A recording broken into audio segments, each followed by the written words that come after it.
right, good afternoon, good evening, wherever you are in the world. Thanks for joining us today. This is Derek Harp, the founder and chairman of CSA and your CSA online host. I'm excited about another session today that should prove to be interesting with a very, very interesting individual. And so today is brought to you by Trend Micro, and William Malik, Bill Malik, the Vice President of Infrastructure Strategies, is going to be our guest with us today. So as we normally do, we'll knock out a couple of things while people are still streaming in. So let's start with a poll.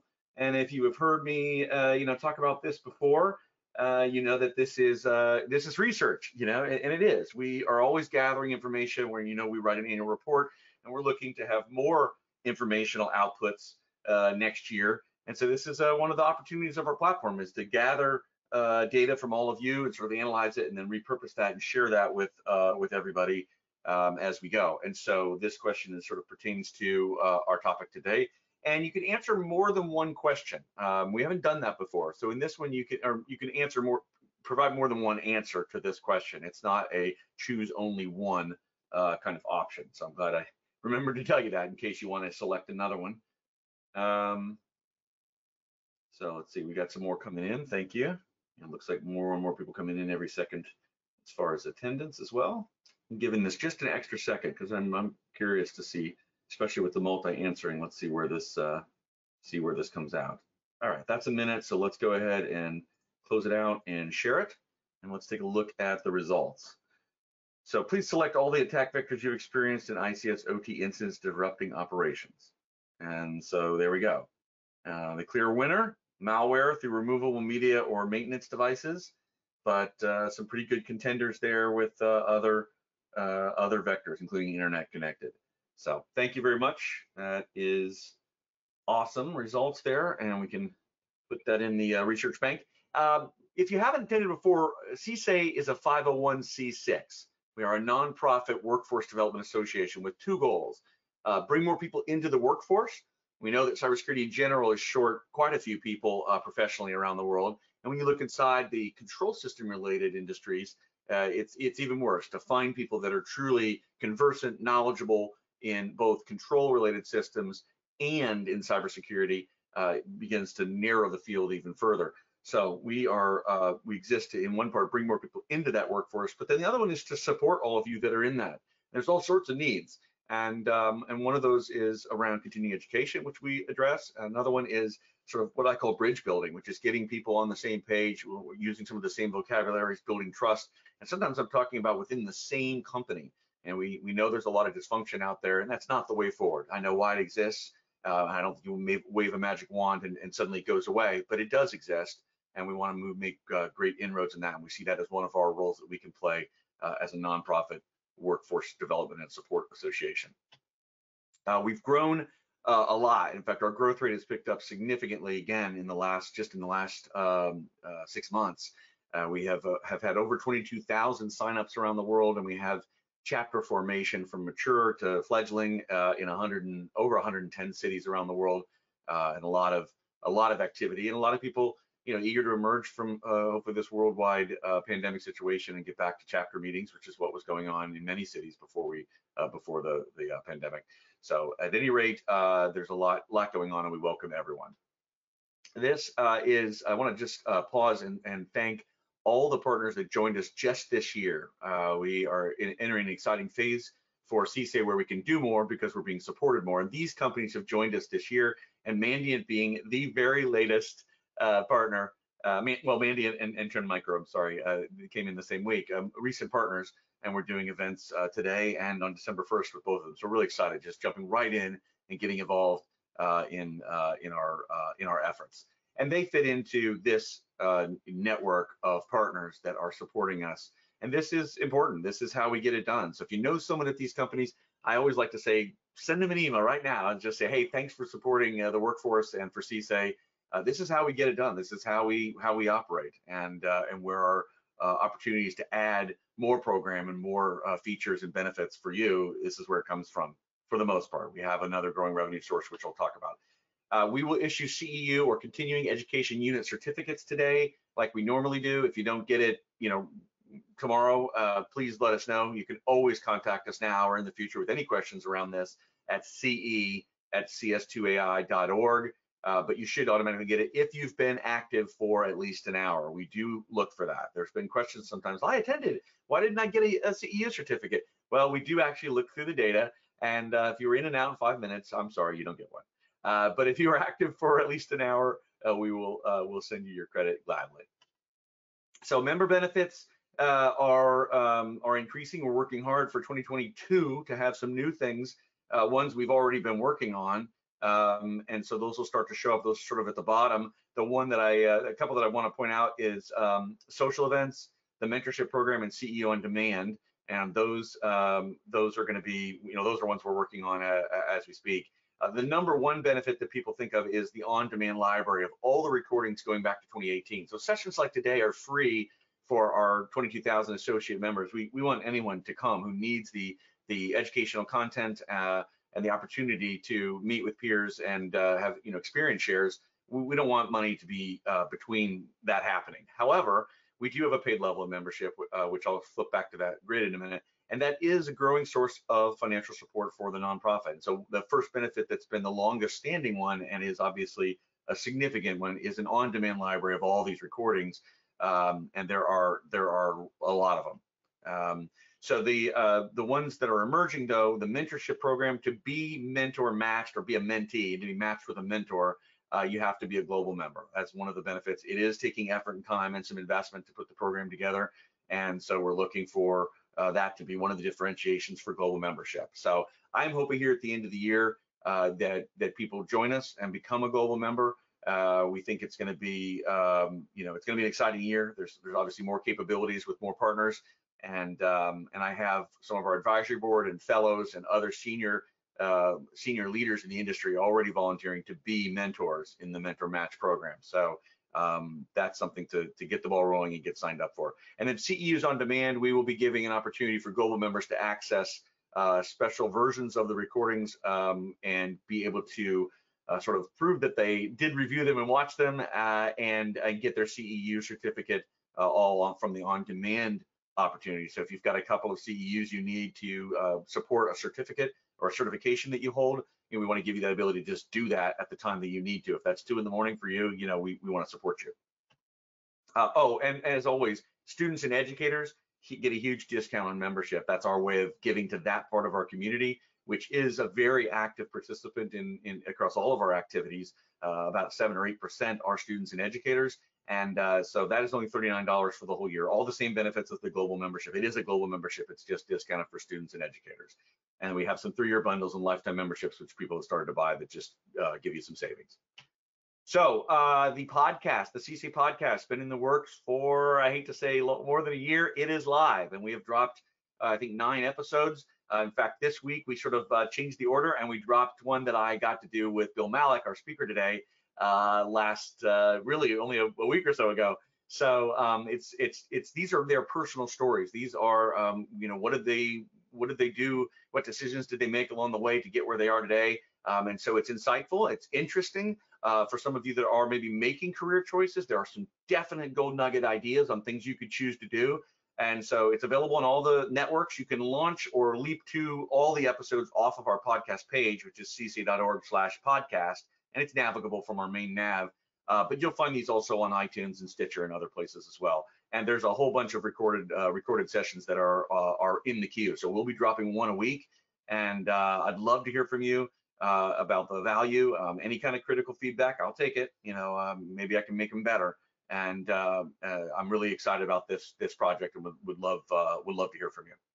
And this one was part of what was holding it up is we needed some more financial support. So if you see the companies at the bottom, they specifically helped us address our pre-show, post and pre-editing, and all the things we had to do to get this thing to work and be able to produce one a week. And so these companies at the bottom, Network Perception, Tripwire, Waterfall, Fortinet, Industrial Defender, and QNet Security, we're grateful to them for helping us get this thing off the ground finally. So I'm going a little long. I better wrap up. There are lots of ways to get involved. We now have an email dedicated to this and part of our website. Get involved is a button, a selection you can make to get, fill out a form and tell us a little bit more about yourselves. Get involved at cca.org. It's going to always work. Doesn't matter what it is. You can just email get involved. Multiple team members, including myself, can see that email, and then we can try to give you the appropriate response. So we have the Founders Council, which is just an advice council via email and maybe occasional survey, new ideas that I'm thinking about and want to run by somebody about what do you think about this. We got to make some prioritized decisions, and I don't really want to do or put a lot of energy behind initiatives that aren't something that you think are important. There are regional boards now, 7 regions in the world that we've divided sort of everything up into. Those are forming. There's a grants committee right now with a committee leader and a member looking for maybe grants that CSA could potentially access and increase our our programming. And then there's a research committee forming. So there's and that'll be around sort of survey, annual survey type stuff, research, not hardcore R&D type research for our organization. So if you want to get involved, email get involved. We will begin to be more organized as we merge in next year of getting back with you and getting these things going. Infrastructurally, getting ready. So if you've not been here before, we give away some prizes, some cash and annual memberships for submitting what we call a quality question. Now, these are questions that pertain to the topic today that Bill can answer. This is your way to be involved. If we were all in the same room, I would want us all to talk, and you'd raise your hand and say, oh, what about this? And we'd go back and forth, and it would be great. That's what a lot of our physical meetings were about, discussions versus long presentations. And as you know, we'll have a healthy Q&A session today.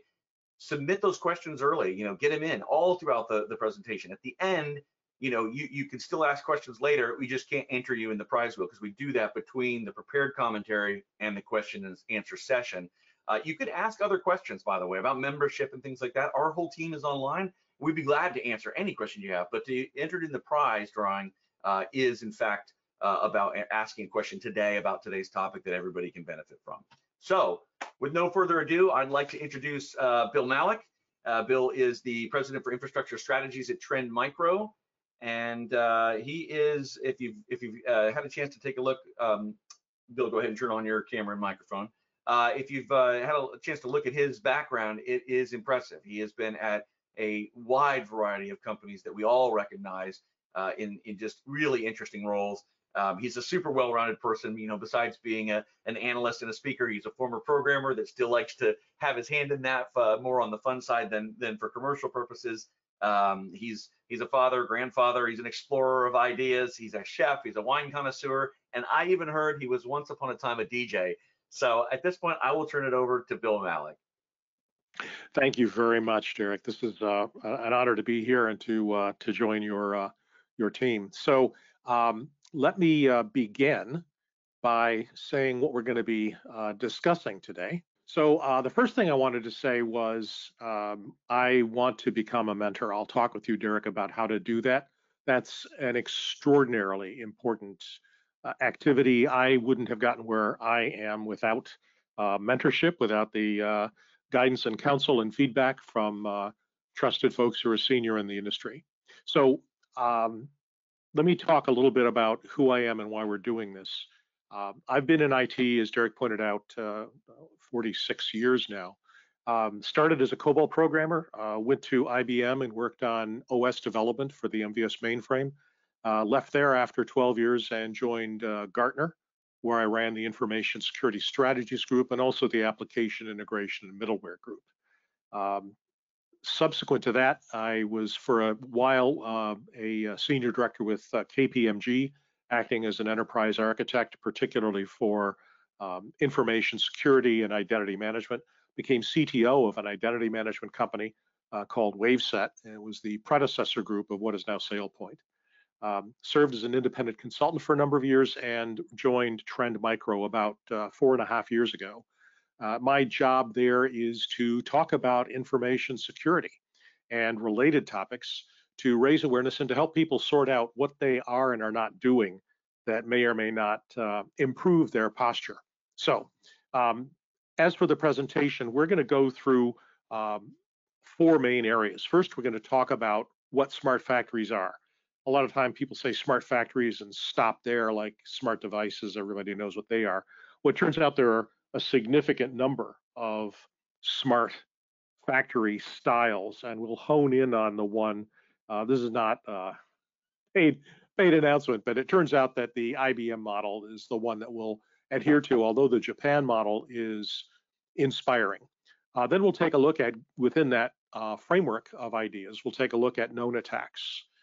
We actually ran a honeypot for a while, and about 8 months, and we got some interesting data out of that. Then we'll move into what we see in the future, and we'll finish up with remediation. Now, in the course of remediation, I'm going to be discussing concepts that basically come from the IT security area, but I want to emphasize now, and I will again, that the information security people have a heck of a lot to learn from the ICS people about architecture and about policy and about the structure of their approach. And so we will talk about that clash between IT and OT in the course of the material. And just one final note, if you're wondering what the design is here, Trend actually hired half a dozen data artists, and this design is actually a visualization of information from about a year's worth of ransomware attacks. I don't have the key as to which elements of the attack are there, but as you know, it starts with a phishing email or a bad link you shouldn't have clicked or a download. Then there's lateral movement. Then there's the establishment of additional resources that the ransomware villains will then deploy. And then there's the ultimate attack. And finally, the remediation, the fixing of it. So we have a series of these graphics, and I think I give credit to the particular data artist on the final slide. So let's begin. Types of smart factories. The four or five most interesting ones. Germany has a wonderfully detailed architectural model, Industry 4.0, and there is a formal specification about what that is. It drills down hard into the details of a structure. Think of it as the Purdue model on steroids. The European Union has a more high-level conceptual one, Factories of the Future. NIST has developed a series of documents relating to the Advanced Manufacturing Technology Consortia, and our Industrial Internet Reference Architecture, IRA, illustrates that approach. As I said, the Society 5.0 from Japanese Cabinet Office is a fascinating look at the future, exciting and uplifting. Here's what they are looking at. They see Society 5.0 as, and I'm going to quote this, a human-centered society that balances economic advancement with the resolution of social problems by a system that highly integrates cyberspace and physical space. Now, you may hear something of the metaverse. This isn't that. This is more about having machinery and AI support and enhance one's life experience. So smart factory is just a part of this. Being able to use available information sources to help people create new value, both in the economic sense and also in terms of the enrichment of one's life. On the top right, we talk about ways to overcome constraints. This is more related to Gene Roddenberry's vision than it is to Mark Zuckerberg's. On the bottom left, being able to eliminate dull, repetitive work, the satanic mills, being able to use not just machines to amplify human strength, speed, and precision, but also intelligent means to amplify human thought, reasoning, and connection. So that's a tremendous goal. And then finally, of course, on the bottom right is using robots, helping people get things done. This utopian idea is exactly the kind of thing you'd expect from a society that always manages to take the long view. As I said, the IBM Industry 4.0 is more prosaic. It's down to earth. It starts with what we have today. And it talks about a threefold architectural model with heavy emphasis on edge computing. That's the column to the left. This is where you access not the internet, but the nearby stuff. The idea behind edge is not to replace the internet, but to overcome the latency that normal internet connectivity always drags in. So we're talking about smart devices that are able to interact with data, with analytics, with rules to affect um, production, productivity, quality, and training. Now, it's not all sunshine and roses. Bruce Schneier said at a conference a few years ago that if you take a look at what's going on, we're deploying more and more sensors, we're gathering more and more data, and we're creating more and more sophisticated machines to analyze and draw conclusions and form actions. So you have actuators out there, things that are speeding up or slowing down cars, things that are opening or closing doors, things that are guiding traffic. You have sensors, actuators, and a huge body of information with analytics around it. And when you put that together, what you've done is you've created a gigantic robot. Okay.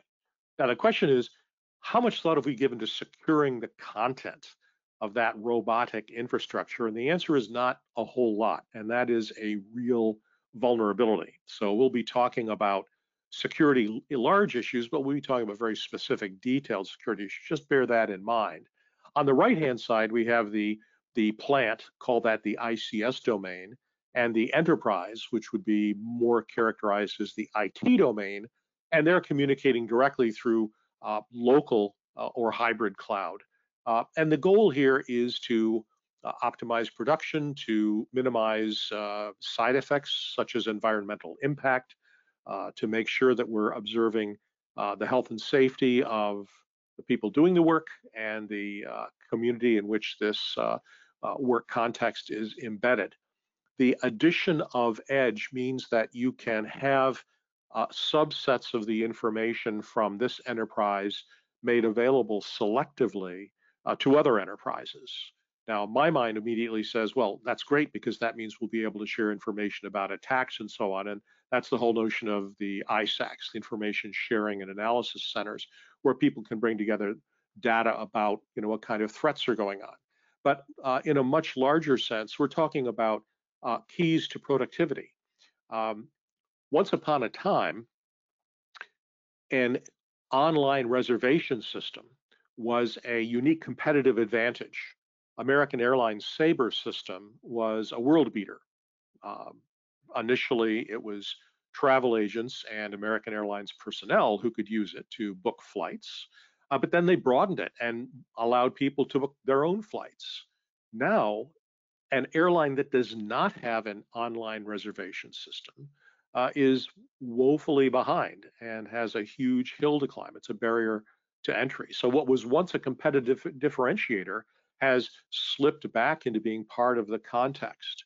And that's what Edge is going to allow us to do. It's going to allow us to take those things that an enterprise or a research organization or a university discovers that could be helpful to business processes and make them public, and keeping the really good secret stuff, of course, internal, but making it public so that everybody gets a little better at doing it.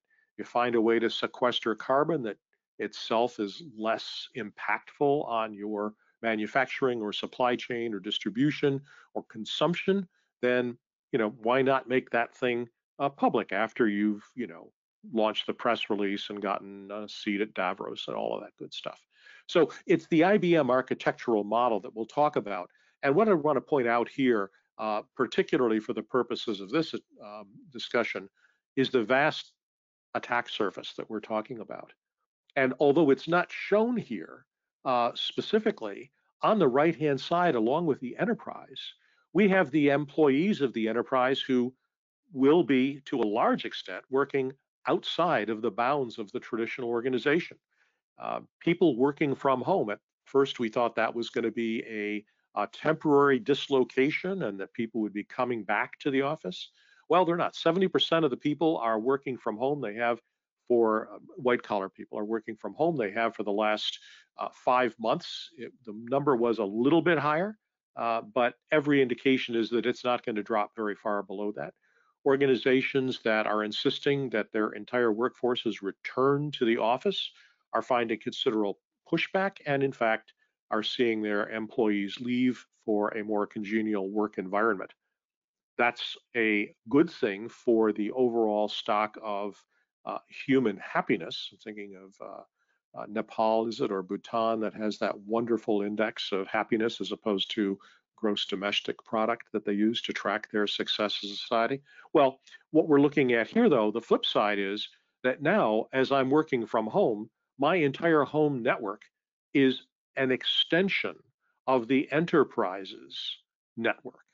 And that means a dramatic increase in the attack surface.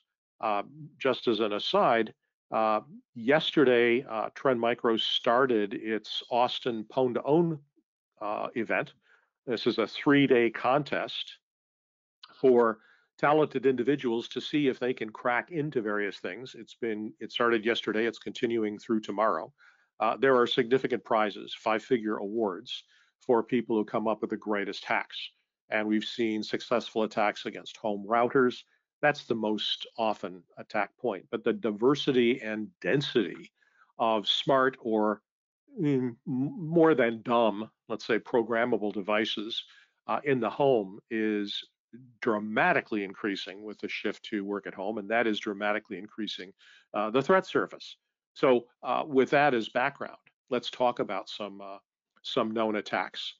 We ran a survey in November of last year, and we have some data from that. And we also ran an 8-month Honeypot in most of 2019, and I'll share some data from those experiences now. First, let's talk about smart factory cybersecurity incidents.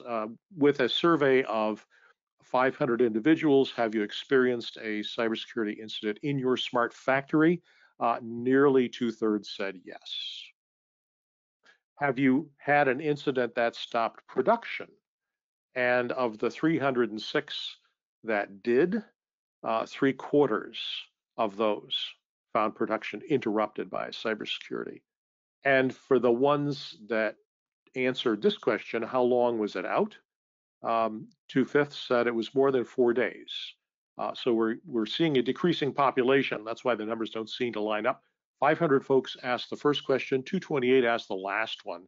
Cybersecurity is a real problem. This was a survey of IT and OT supervisors and directors in the US, Germany, and Japan.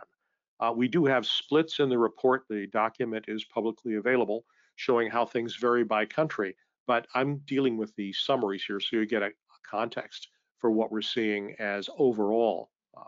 We also asked, is the organization doing a good job with improving their cybersecurity of smart factories? And we asked 500 individuals. On the left, you see the aggregate response. On the right, however, you see the split between folks that come from the IT side and folks that come from the ICS, the OT side. In most areas, they're pretty closely aligned, although surprisingly, the OT people tend to be more optimistic by a few percentage points across the board. What's interesting to me is the areas where there's a substantial divergence. That fourth question, the concern about system assets and their importance not being listed. That challenge is seen as a significant problem by, well, 3/5 say it is a problem. 2/5 of the IT people say we're doing a pretty good job, whereas the OT people think over half of the time things are great. And we see that theme again, where, are we identifying cyber threats and vulnerabilities? The OT people seem to think, yeah, we're okay. The IT people say, no, not so much. Do we have a target level? Do we have an acceptable, if you will, baseline set of controls that we want to meet? Well, IT people say, well, we're kind of short of that. And the variance is almost 10% swing between those. That is a significant problem. You can't fix something if you don't know you got a problem. So what this message here is that the IT people and the OT people need to come together and determine where exactly these lines are. think of this as a snapshot of a gap analysis. And here the gap analysis says that the OT people think IT is doing a better job than the IT people think. That's worrisome. So let's take a look at the Honeypot. We'll bring in some more results from this survey shortly. We launched the Honeypot in May of 2019, and it ran through the end of the year. And we did this stateside, and we did this by taking a look at real threats, creating a factory honeypot.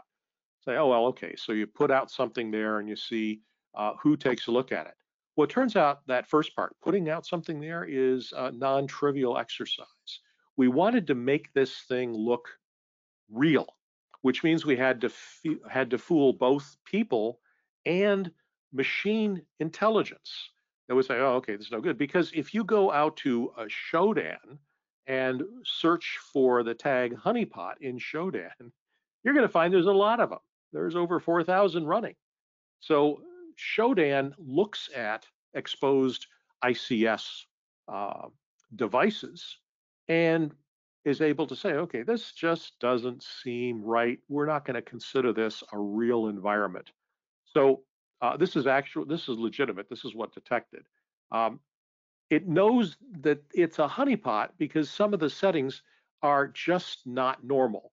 A honeypot has, if it has all its network ports open, and if it's connected to an observable program like HoneyNet, which is used to run honeypots, it's in an all virtual environment, or it has no internal communication traffic at all, then, as Jim Foxworthy says, you're probably not a real factory.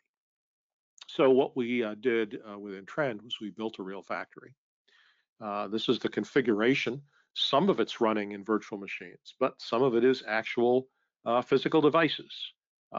There's a router, there's a firewall, there's a switch, there are 4 PLCs, there's a file server off of that, and then running as virtual devices. On the lower left, you see our HMI console, a robotic workstation. Those technologies are virtualized, but those aren't the things that you would be going after most likely today. Next time around, we're doing a real robotic workstation, and that's already started. The results will be published early part of next year. So we put this thing up and we said, okay, how'd we do? Well, Shodan said that, yep, that's a real system. That's a real device. It is a true ICS. And we decided, you can fool Shodan, but you need to fool people too. And so we actually created a backstory. Website, discussion of our clients, Honey Company. It's a small industrial prototyping boutique working for a specialized set of customers in the military and in high tech. We created backstories and Facebook profiles and LinkedIn entries for the individuals who are in the organization. These are AI modified images. The gentleman on the top right, that photo is actually based on a fellow that I used to work with here at Trend. But there was enough there that a cursory or even moderate probe would say, yeah, this seems real. These people are real. And inside the environment, we had email traffic. We had messages being sent and received. We had orders being submitted and processed and shipped. We had communication with vendors. We had updates being installed on systems. So it looked real and it acted real. And we kept it up for, as I said, 8 months. And here's what we found. Over the 240 days this was live, we got 30 cyber attacks. 5 of them were people installing crypto mining tools. We had 2 ransomware attacks. We were used 4 times as a platform for other fraud, launching spam messages and such. Half a dozen of these instances impacted factory operations. Interestingly, though, nobody stole any information. We were expecting to see that. We were expecting to see people messing with the technology, the ICS control systems directly. And it happened fast. This site was up 15 minutes when it got its first scan, got its first attack. And here's what we found broken down. We had 3 attacks in July. That was the crypto mining. Those are the fellows that are hungry for anybody who's dumb enough to allow access to a device that they can start stealing cycles from. A lot of money to be made in cryptocurrency mining. That's a perennial problem. It's not unique to ICS at all. In August, a significant boost in attacks. I guess people coming back from vacation.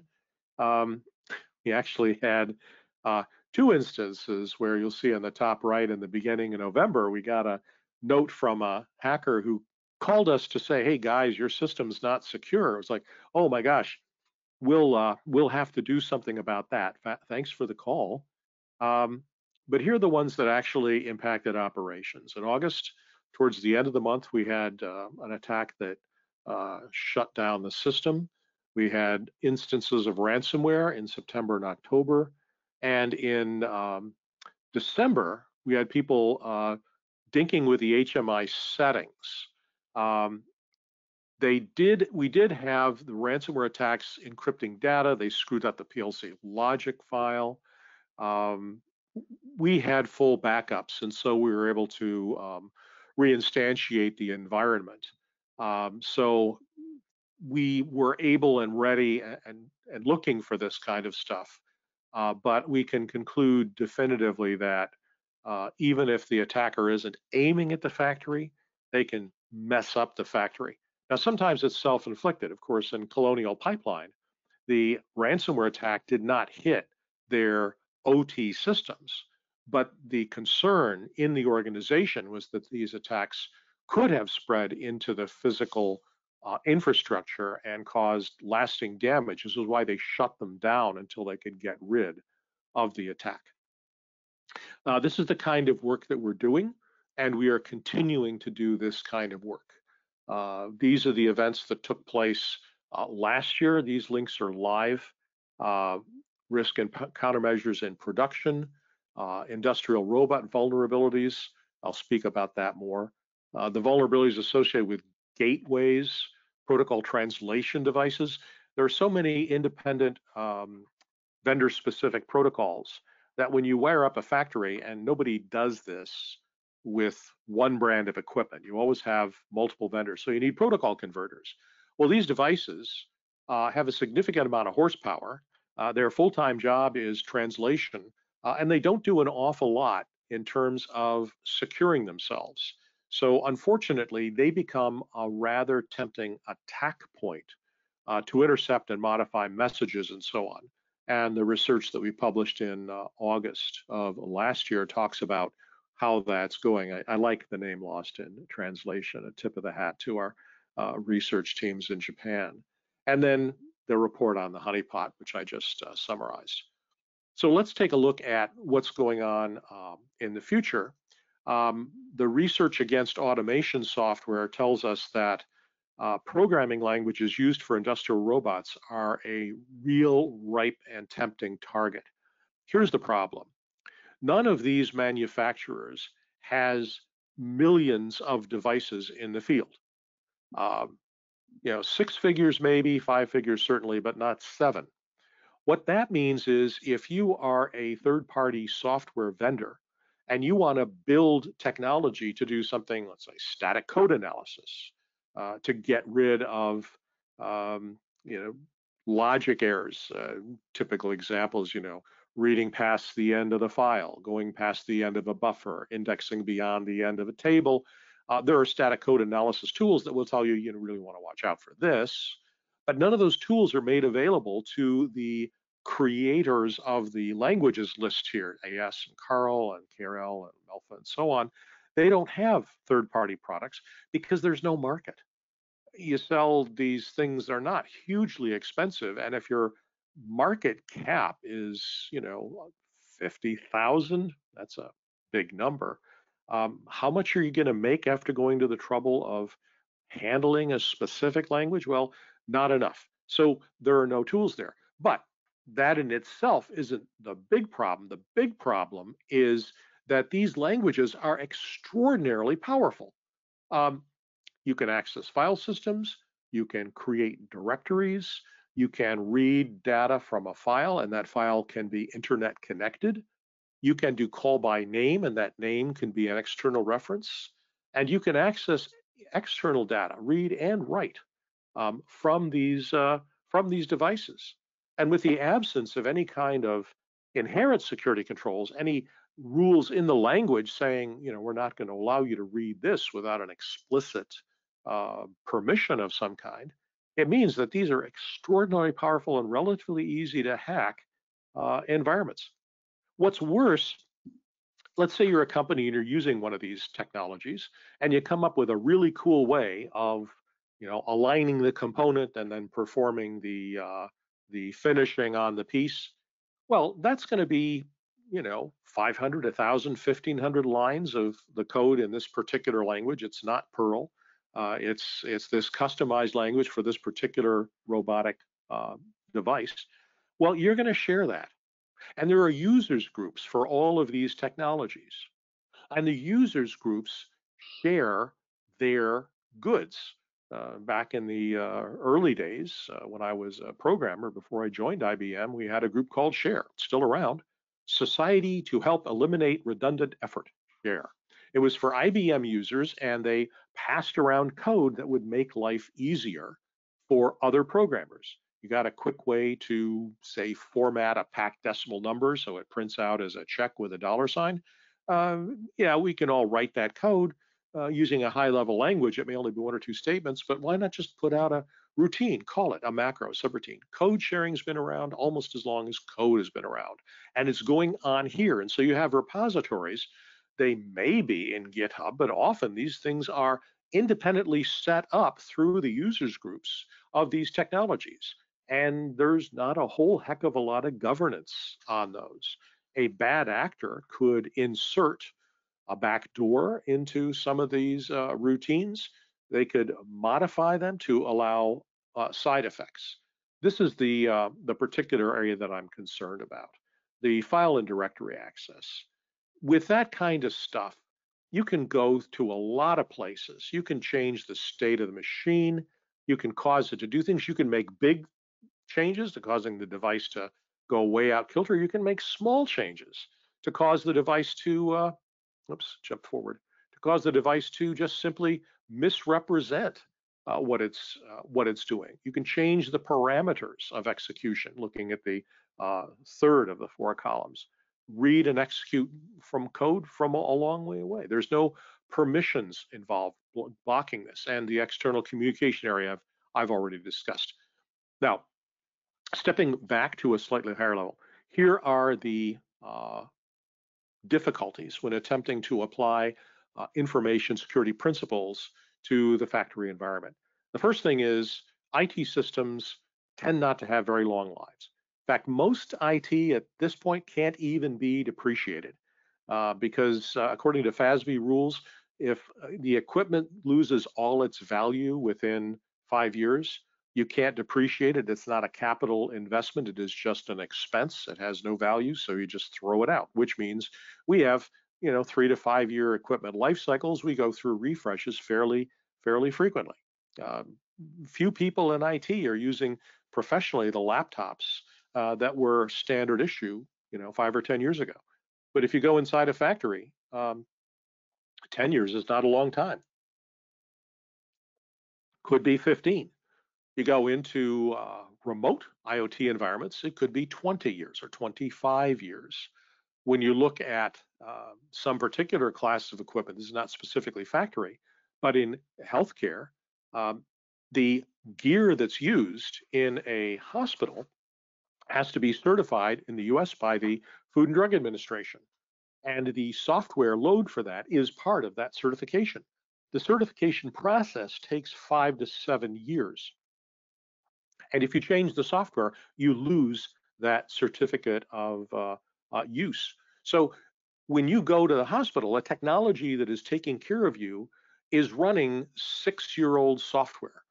Don't be surprised to find out that your heart monitor is running Windows XP, or that your automated hospital bed is running Windows 7, as is a lot of factory equipment. In fact, when TSMC went offline a few years ago, what had happened was a technician had gone onto the factory floor with his laptop to gather diagnostic data. He plugged his laptop into the robot and unwittingly uploaded a virus that had been contained and so on the laptop, because it didn't even apply to Windows 10, but it did apply to Windows 7. And the robot was running unaltered initial Windows 7. And not only that, but there were no fire breaks. And that bad code spread across the factory floor. It took about 40 seconds to infect 100,000 devices. The remediation took over a week, and it impacted Taiwan's GDP. Now, you might ask yourself, especially if you come from an IT background, why the heck would you run, vanilla Windows 7? And the answer is that's how the machine was built. And if you alter the software, then you void your warranty. So you don't really have a choice, which means we need to do other measures rather than protect on stuff on site, which, by the way, hearkening back to that first poll, yes, the most significant risk is bringing a device into a factory environment, crossing the boundary that protects that ICS configuration from those kinds of threats.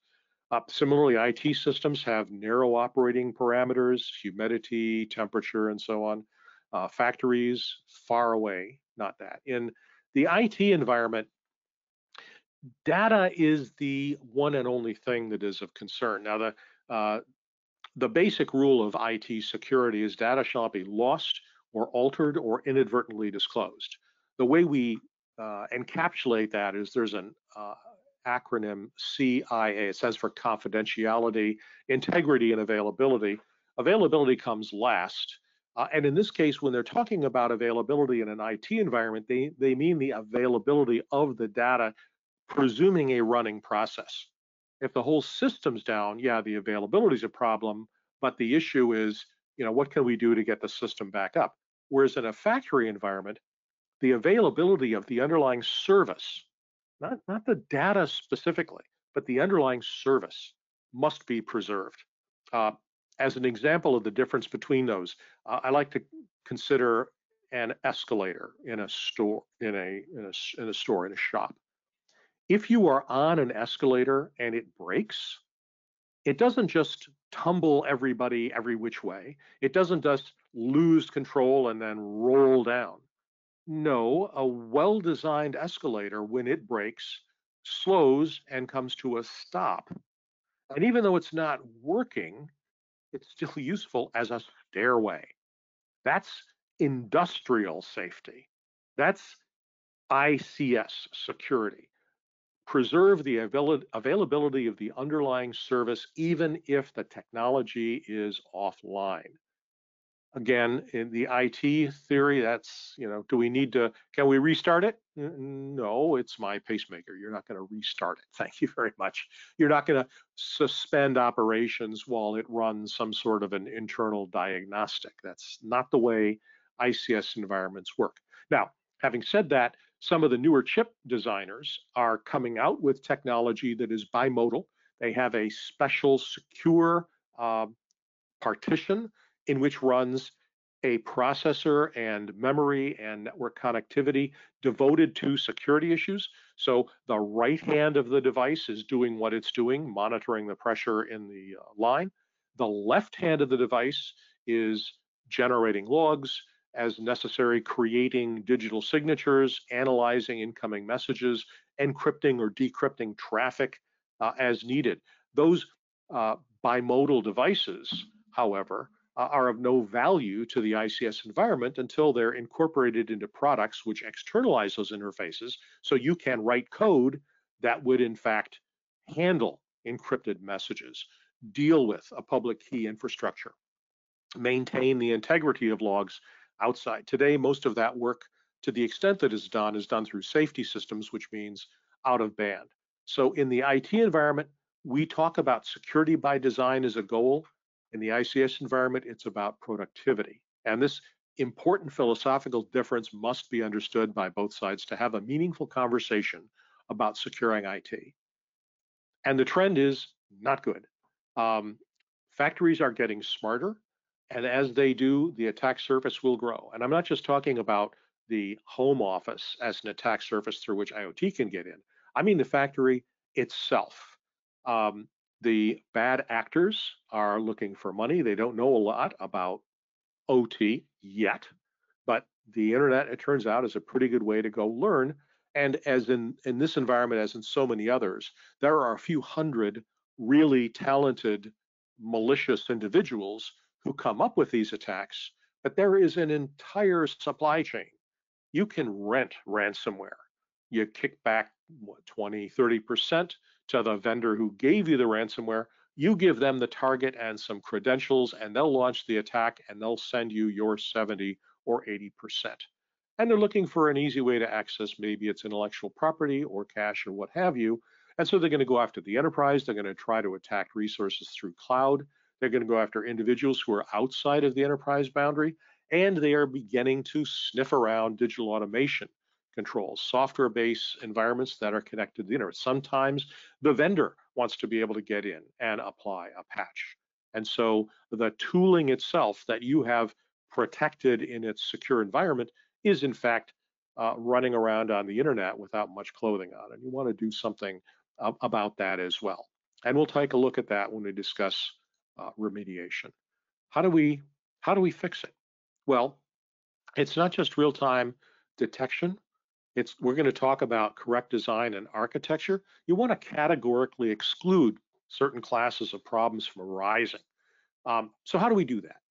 Well, this is going back again to the service. The question is, what cybersecurity technical measures have you either put in place or plan to put in place to implement security on your smart factories? And we're looking at those that are already implemented. On the internal networks, and this is the blended environment, we're looking at maybe 2 out of 5 are visualizing assets. You can't protect what you don't know. Detection tools, almost half. Network segmentation, fewer than 2 out of 5 are segmenting the network. If the TSMC factory had been divided into 100 zones, they would have lost 1,000 machines rather than 100,000 machines. The perimeter, and we'll talk about the value of the notion of a perimeter in a moment. Are we putting in firewalls? Are we planning to? About half of the time, yeah. What about intrusion prevention systems? What about securing USB devices? Again, half. And what about applying antivirus? Now, I understand that the antivirus technology rarely finds a home in ICS. And the reason is very simple. ICS devices are constructed and implemented to perform a specific function with safety in place. They don't have spare headroom. They don't have spare processing power or network access or memory to run scans concurrently with operations unobtrusively. Now, those bimodal chip technologies that I mentioned a moment ago, those would be able to, in fact, run an AV scan over what's going on. They would be able to observe what incoming traffic looks like, acting like something of an IPS. They would be able to block traffic given sufficient rules, like a firewall.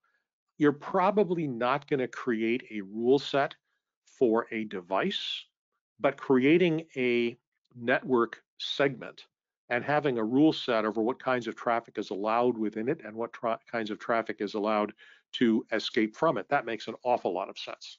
So we're on the way there, but we're rarely more than halfway in most of these cases.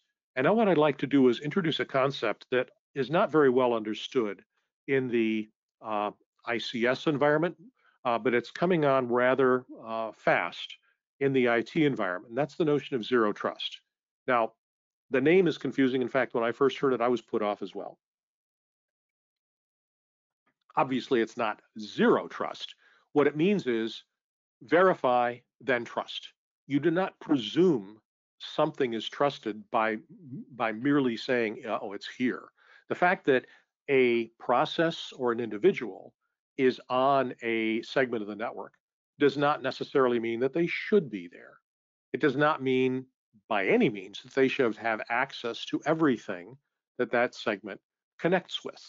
So the principles of zero trust are, we do not want to have the notion of a perimeter. The notion of a perimeter is misleading.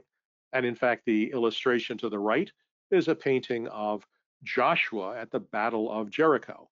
The initial impetus behind zero trust was a group called the Jericho Forum, which started in the late 90s, and it was made up of CISOs who wanted to get rid of the notion of the perimeter as a security boundary. It doesn't work.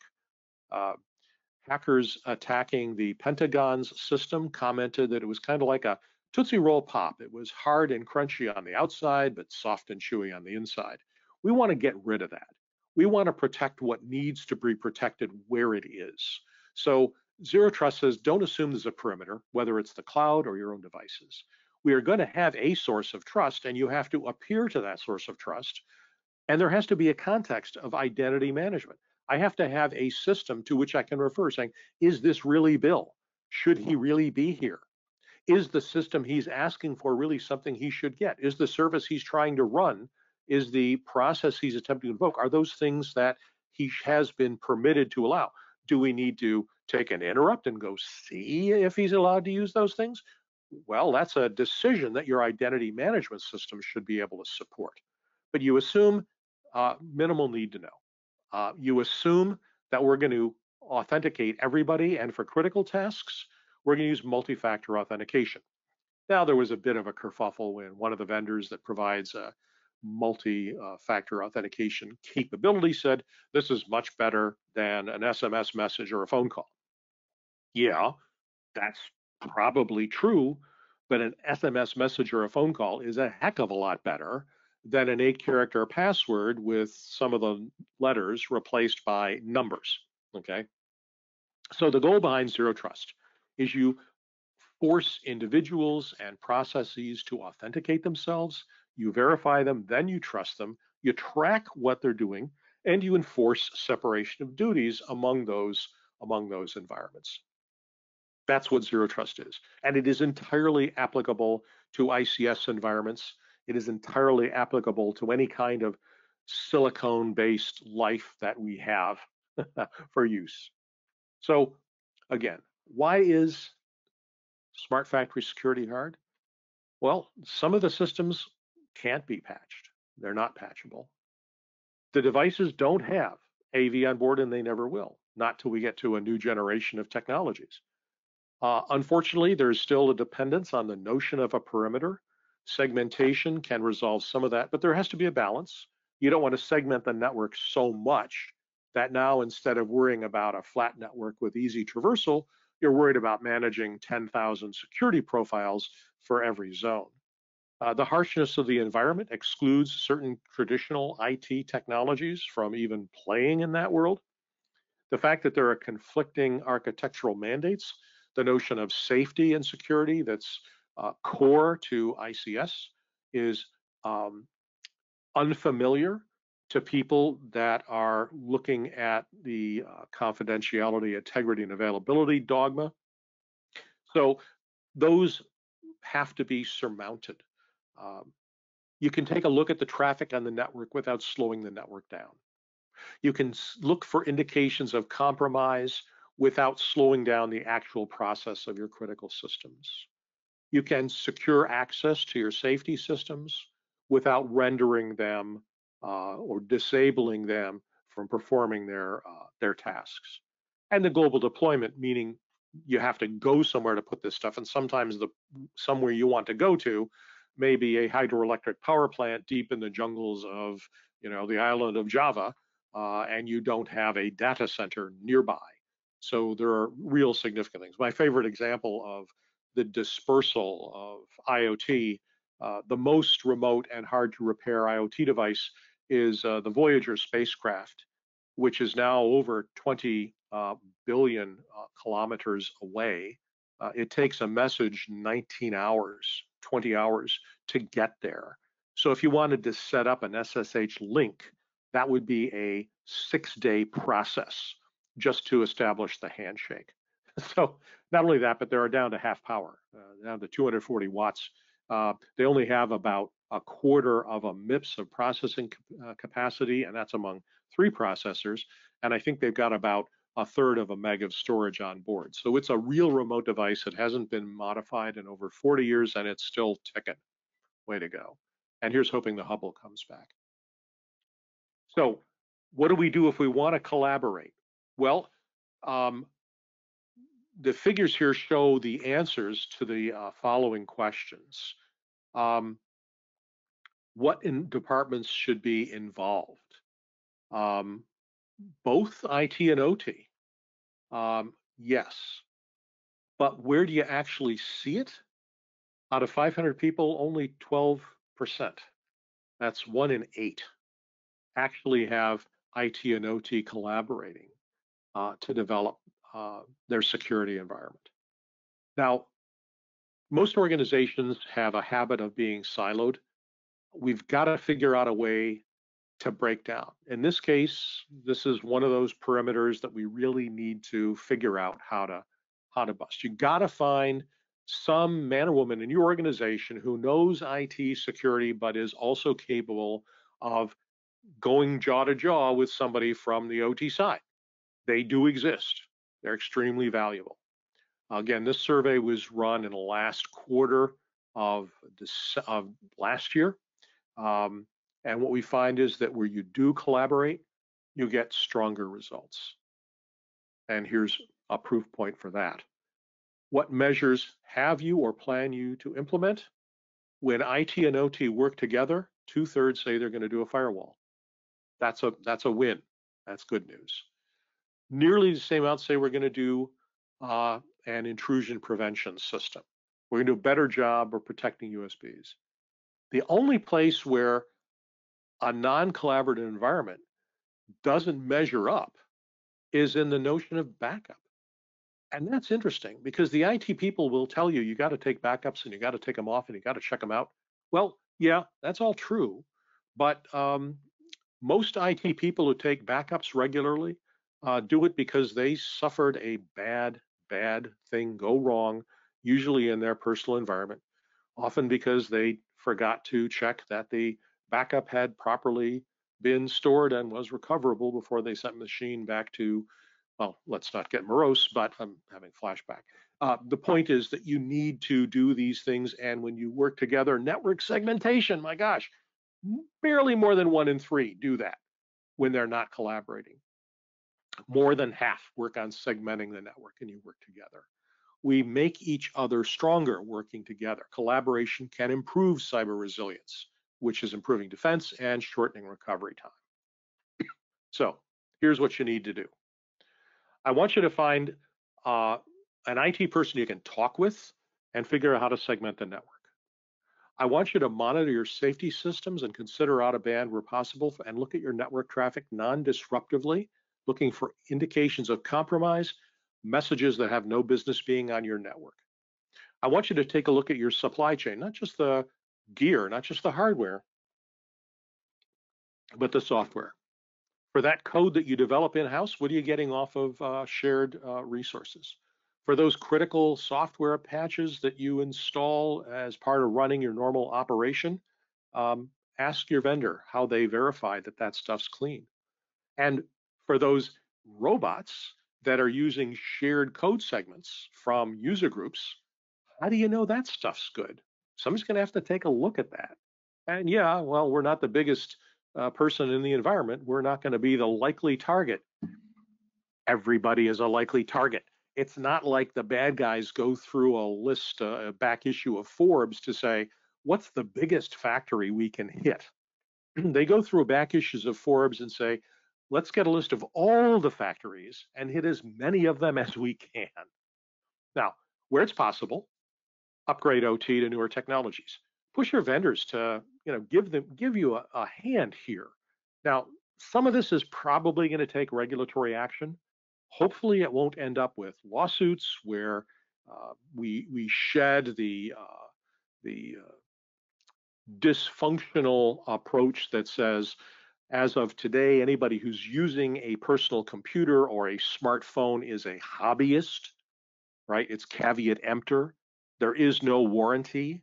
The EULA basically says, if anything goes wrong, it's your fault. And if you tell us it wasn't, then we're going to go to arbitration and we get to pick the arbitrator. No, that's going to come crashing down. We've had enough near misses recently and some significant hits that I think we're going to see legislative action saying you've got to provide products. And yeah, I remember in my early days at Gartner, people say, well, the massive buying power of the federal government. Well, yeah, but if you're a vendor and your federal contracts depend on you having a particular feature, are you going to retool your entire production line to build that feature? Don't know. You're going to add that as a special US government certified feature, and it costs this much more. So yeah, the buying power of big consumers is not going to be that important a factor. But pending legislation, ask your vendors that you want to be able to do something. I'd like my OT to be a 21st century participant in securing my cyber environment. When you're doing architecture work, bring in the IT security generalists. Now, I didn't speak about this explicitly. 5G is really, really complex, and it is far from here. The bulk of the real stuff in 5G is in the 3GPP's REL 18. REL 18 is not going to be done until the end of 2022 or the first half of 2023, which means we're not going to see true 5G capable devices in the market until the end of 2023, because that's the manufacturing cycle.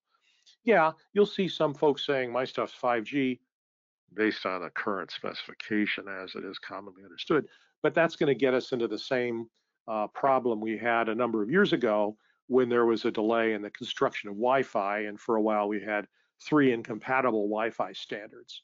802.11 A, B, and C, I think, were implemented differently and they didn't interoperate. We don't want to do that with 5G. Too much money's on the table. But one good thing about 5G is the non-public networks give you a greater degree of control over who can even participate. A 5G non-public network to govern, say, a factory or a distribution center or a warehouse or even a dock, a port, will be much more secure than relying on a Wi-Fi infrastructure and, stringing wires across the environments to support cabled infrastructure as a non-starter. And finally, I'd ask you to use secure coding practices. There's a lot of work done on making code more easily validatable, designing code, call it clean room software, a concept that was knocking around back in the 80s, to try to make code more explanatory and able to be validated. That brings me to the conclusion of my planned remarks. I promised a set of references. These are some articles that talk about it. The Society 5.0 is uplifting and worth your time. So, and here's the credit. Brendan Dawes developed this material. So I'm now open for questions. Let me see if I can figure out how to turn this down. I just took it back.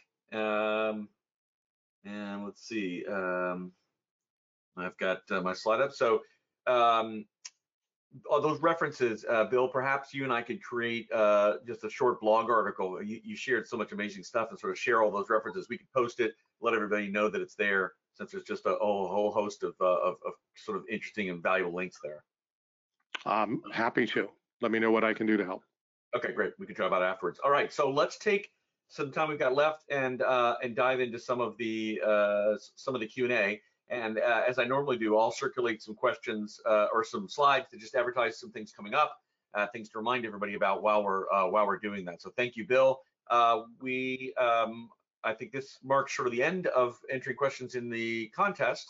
Is our team ready to run the prize wheel? Actually, I'll knock out a couple things while they're finishing that up. Just one last sort of reminder about get involved at csa.org. All you got to do is email that and just say, I want to get involved. You can name something specific, any of the things I've mentioned. you can come up with or suggest other ideas, which we may or not be, may or may not be able to implement. But we write all that down. And I keep track of that. But that's how you can just sort of register. The quickest way you can register intent to get involved in some sort of helping member initiative. Let's do our second poll for the day. So let's fire that up, and I'm launching that. So please select the areas you consider when strengthening security controls, and you can select multiple answers for this one as well. So just like we've did earlier today, that's also something that we've not done before, but we're doing today. So sort of interested to see what all you can share in that regard. So while that's coming in, Bill, you got a lot of really positive comments today, lots of questions. So we can talk later about what to do with some of the questions that we probably aren't going to be able to get to with the time we've got left. We've been sort of turning that into some blog articles, so we can sort of combine that with the conversation around that resource list as well. Absolutely. Okay, great. All right. Let me get past. We'll go to 60 seconds of voting. So we got 10 more seconds. Get your vote in. Get it in now. And then we're going to close this one out. All right. So that's that. Let's share the results. Let's see where we came out. Pretty even distribution there, quick glance. Okay, so the top one is segmentation. Obviously, Bill talked about that today. That comes up a lot. The flat networks of yesterday just don't cut the mustard at all, do they? Okay. And I'd interpret the perimeter boundary as being more of an extension of the notion of segmentation. I mean, you do want to put barriers in place, but you don't want to just say, oh, I've got a barrier in place, I don't need to worry about anything else. I didn't mention much about the use of a security operations center. Larger organizations tend to have their own. Mid-sized organizations will often use a third party. Here, the deal is you want to make sure that the folks in the SOC have the right interfaces so that when they detect a problem and go through initial diagnosis, they know how to cut into your level 2 or level 3 support on the IT side, or however it is handled on the OT side to pass the information back and get the problem fixed as quickly as possible. Okay, time for the prizes. Let's do that. A little time compressed here, so I'm trying to make sure I don't forget any steps. So let's run the prize wheel. If my team's ready to do that, we'll see who our winners are. Oh, okay, let's do, how about now? Okay, let's see who our winners are.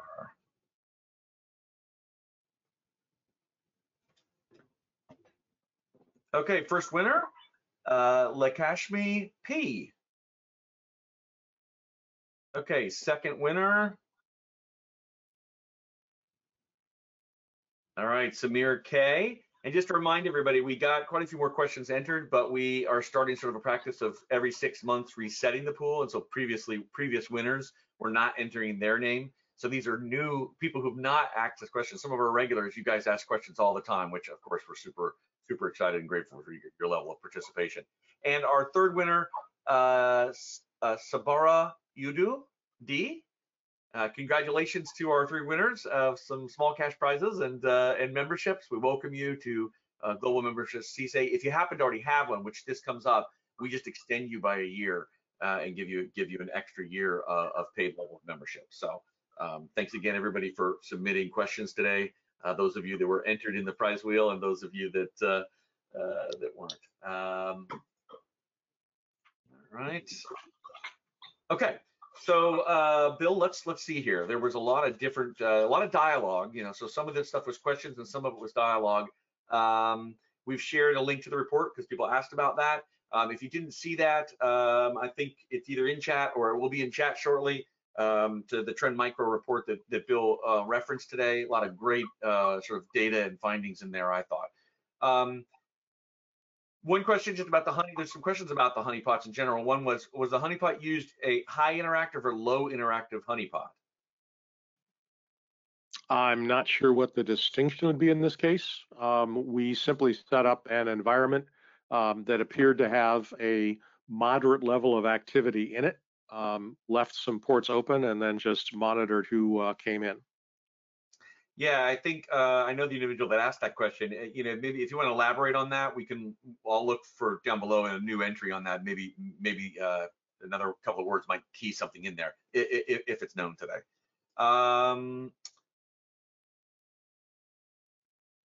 Okay, so I heard from people running honeypots that they've had very upset hackers when they determined they've been hacking a honeypot. Did Trend Micro have hackers determine that it was a Trend Micro honeypot? Did they even get more upset? Did the community hear that Trend was running a honeypot? I didn't. That's a good question. My understanding, based on the printed research and also informal conversations, is that nobody knew, that it was well enough disguised that it looked legit and folks were dinking around with things. So, maybe if the robot had been a physical real robot, we might have seen a different profile, but we detected every probe that we could, and we didn't see any chatter about it being fraudulent. So, as I said, we did get 2 people who were, let's call them ethical hackers, who stumbled in and said, "Hey guys, this configuration isn't secure. You really ought to do something about that." And the answer is, well, gosh, yes, you're right. We sure should. Thank you. Yeah, you found a very uniquely unprotected or not well protected network. It just happens to be by design. So yeah, that's really cool, and I love this. This notion of the hackers being outraged. What? I'm not penetrating a real operating system. This can't be okay. But hey, hackers are people too, I guess. At least I've heard that. Talking about exfiltration, and sometimes that occurs, sometimes it doesn't. Sort of dual purpose attacks. With a lot of ransomware, with a trailing indicator of them being exfiltration on sort of a multi-extortion scheme. Why do you think there was no exfil? Why do you think there were no exfil IP components? Well, in our case, we detected the ransomware before it would have started the exfil. But again, remember the time frame for this. This was 2019. And so we were just looking at that time at a majority of the attacks being vanilla ransomware, meaning they were encrypt stuff and leave a nastygram. So they weren't doing the double-barreled or triple-barreled extortion where they not only encrypt your data, but they also steal a copy and then, double-barreled is they threaten to expose it. Triple-barreled is where they're going to reach out to your customers and say that your security stinks. And I guess there's even there's a quadruple form of ransomware where the bad actors are going to tell your mom. I got a further definition of low interactive. So low interactive is simply a first level detection of adversary by looking like a target. A high level interactive honeypot allows an adversary to interact with the target, increasing the confidence that the target is truly a target by the adversary. In other words, a high interactive target honeypot can allow insight into the motivation and objective of the adversary. Yeah, these were high interactive in that sense, absolutely. It was not just a static site seeing how many people would ping it. They would get in, we'd track their motion. One of the things that we did with this is we actually used the behavior of the attackers, to serve as input to some of our indication of compromise and threat detection pattern analysis. So we take a look at how they went from here to there, and then not try to tease them into something, but rather try to see, okay, they've got through this, where do they go next? How did they make that decision? What tools did they use? Think of this as a early run of the MITRE attack for IoT pattern, where we're looking at a whole bunch of things. We're looking at the methods they use to infiltrate.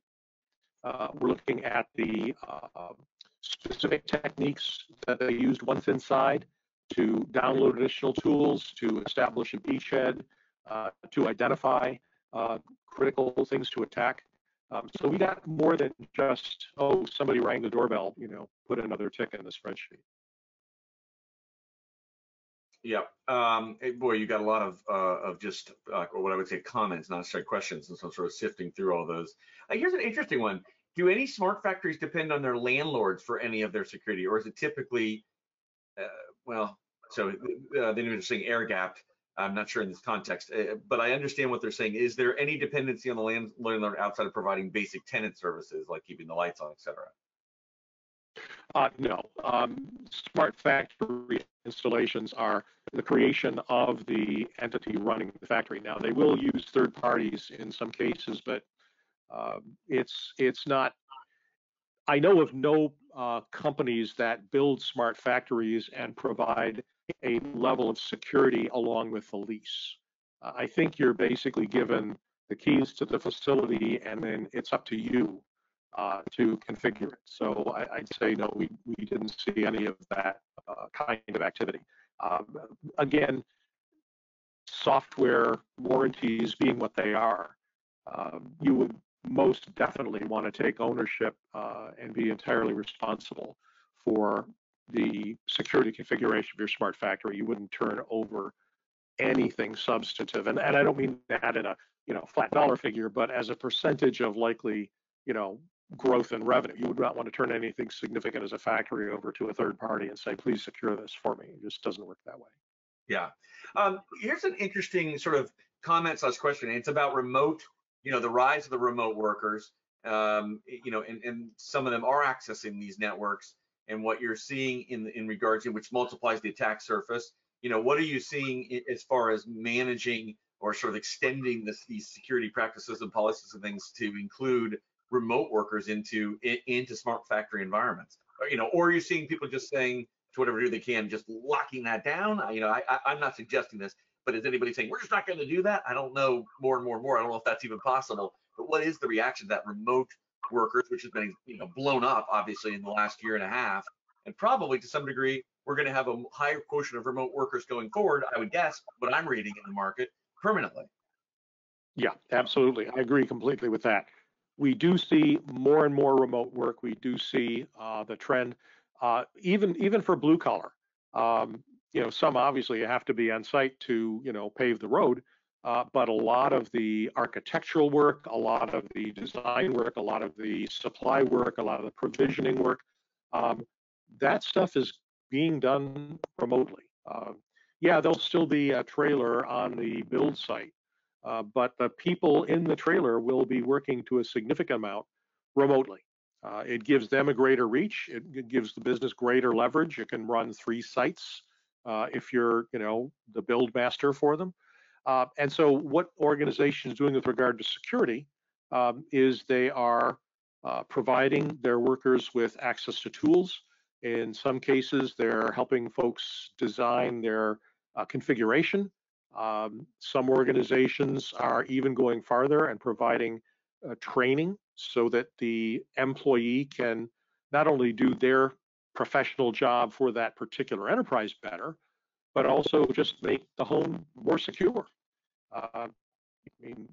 Trend Micro has a program called Internet Safety for Kids and Families. We go to schools. We teach youngsters, high school, middle school, how to be safe online. And I just mentioned that in passing at an event where I was speaking in Latin America 2 years ago. And one of the customers, a bank with over 10,000 employees, said, could we have that material? And I said, well, in fact, you can. First, it's not copyrighted. Second, we already have it translated into Spanish, and we can teach you on it. And they said, great, we are going to give that to our employees and to their families and to their children and to anybody who walks into their house. Because we, the bank, know that our employees work from home. And when they do, that home infrastructure is part of the enterprise attack surface. So absolutely, there are lots of measures you can do. Some would be, more intrusive, like I don't want my company to be scanning my home network. But if they give me a discount on technology that allow me to scan my own home network, I'll grab it. If they reimburse me for that investment, why not? I mean, you know, if you buy this fire extinguisher, your boss will reimburse you. Well, you know, I wasn't planning to buy a fire extinguisher, but if it's essentially free, why the heck not? I do cook. Sometimes things go wrong. Yeah, yeah, that's I love hearing that you guys are doing that, and it's clearly the human beings are our biggest issue. It's become my belief. I've been in the technology business for so many years, and now I'm in the people, side of things. But I knew years ago that the people is our biggest problem, right? I mean, we just have so many bad practices. We grew up with an open mindset, and let's plug everything together, and now we're dealing with those consequences. It's sort of like, oh, all this efficiency and all these great features, oh, there's been a hidden cost. So yeah, human beings, we've got some rewiring to do. Hopefully the next generation is wired a little differently from the onset. They, instead of trusting everything, they trust nothing and make exceptions. Yeah. In fact, I have this is a freebie. It's here's a technique to assess the effectiveness of your security controls. I'd like you to imagine one of your employees walking down the hall or interacting with a colleague, and they become aware of something that might be wrong. So I want you to ask her 3 questions.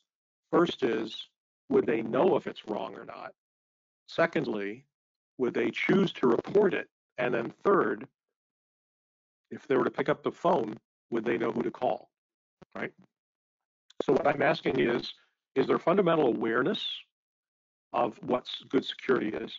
Is there a culture that supports it? I mean, yeah, you see a problem, you say, well, I'm not going to report that because, you know, Fred did, and now nobody invites him to the company parties anymore. Or, yeah, it's wrong, I'm going to do something about it, and you pick up the phone and you call security, and they say, where's the fire? So you hang up and you go to your boss, and your boss says, well, yeah, it's a problem, but it's not in our area, so we shouldn't really get involved. Well, what I'm saying is if there's a no to any of those 3 questions, you failed. You want to get a yes all across. Yeah, yeah. Okay, hold on a sec, Bill, and we'll wrap up. Thank you again to all of our strategic alliance partners. I have up again here on the slides. This is how we move forward. I mean, global membership at $129 a year, and we tried to price that to be a great deal. That is a growing source of revenue for us, and we appreciate everybody supporting the workforce by contributing in that way. But these companies here, if you know somebody out, and again, please thank them for supporting CSA and the workforce. This is how we're getting it done, so to speak.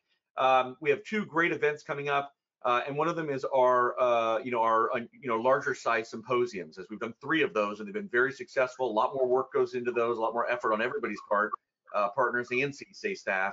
So the next one of those is on energy. It's a part 1. We're going to do electric in January, so this will be on oil and gas in December 1st.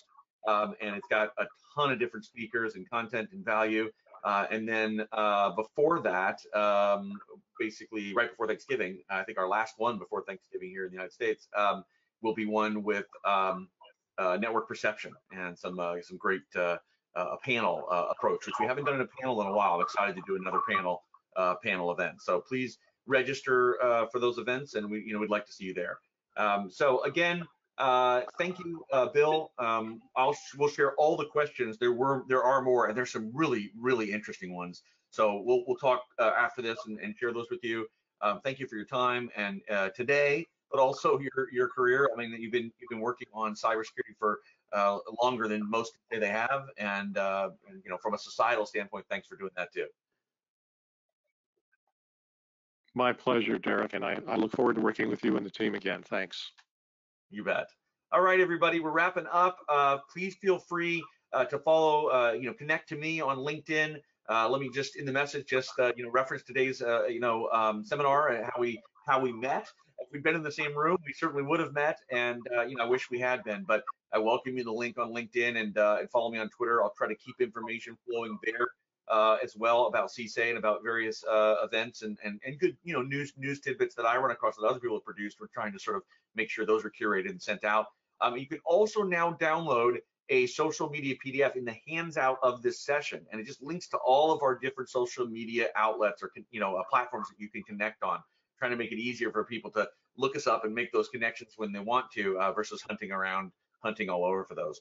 So again, thank you everybody. Thank you, Bill. Thank you, Trend Micro. Hopefully see you guys all for the next event coming up with network perception, and be well and stay safe in the meantime. Very good. Take care.